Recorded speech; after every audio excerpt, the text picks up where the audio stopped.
Good morning to all of you. हमने पिछले video में डिस्कस किया था अबाउट द 15 क्लॉज 4 आर्टिकल।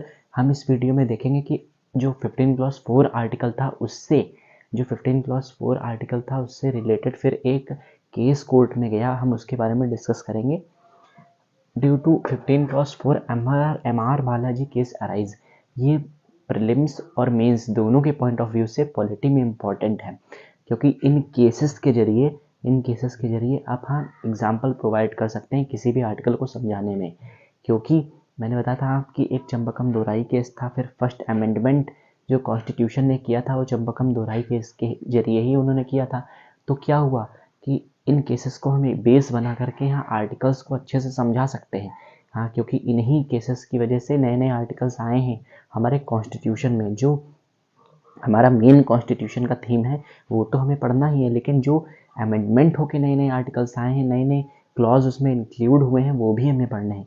तो इसमें मैंने डिस्कस किया है अबाउट द 15 क्लॉज 4 केस के बारे में पहले बता चुका हूँ, जिसमें गवर्नमेंट ने स्पेशल प्रोविजंस के बारे में बताया था रिजर्वेशन देने के लिए।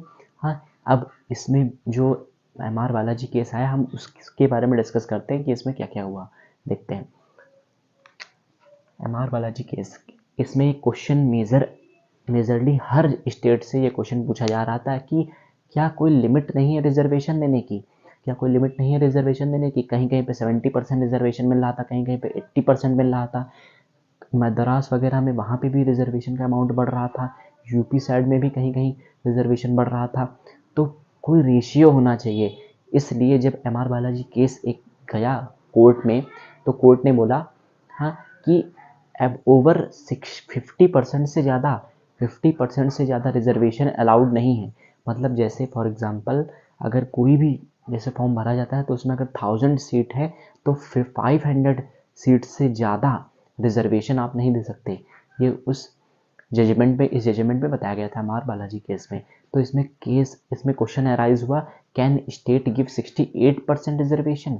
क्या स्टेट 68% रिजर्वेशन दे सकती हैं?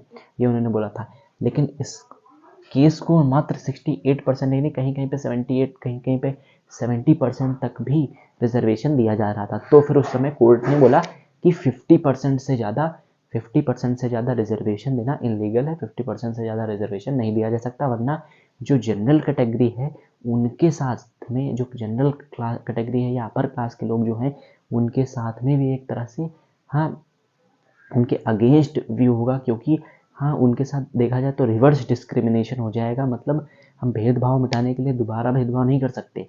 इसीलिए हाँ, ये गवर्नमेंट ने जजमेंट लिया कि do not over 50% can give reservation by the government.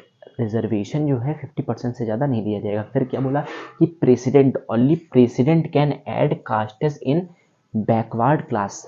यहाँ मैंने बैकवर्ड क्लास लिखा है, बैकवर्ड क्लास। अब क्लास और कास्ट में क्या डिफरेंस है ये भी हमें पता होना चाहिए कि what is the basic difference between the class and the caste. तो कास्ट तो जैसे जातियाँ हो गई, और क्लास मतलब क्या है? तो class, upper class, lower class, poverty, गरीबी, मतलब बहुत सारे हम देखते हैं पॉवर्टी लाइन या फिर लोअर पॉलिटी भी क्लास होती है।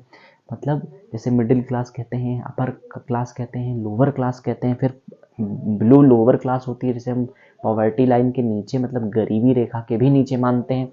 तो वो सब एक तरह से क्लास है। मतलब इसमें क्लासेस में बताया गया है कि बहुत सारी कास्ट्स को हम इंक्लूड करेंगे, मतलब बहुत सारी जातियों को इंक्लूड करेंगे। किन जातियों को इंक्लूड करेंगे क्लास में? उन जातियों को जो लोग पिछड़े वर्ग के हैं, मतलब जो गरीब हैं, जिनको किसी चीज़ की नीड है और वो नीड पूरी नहीं।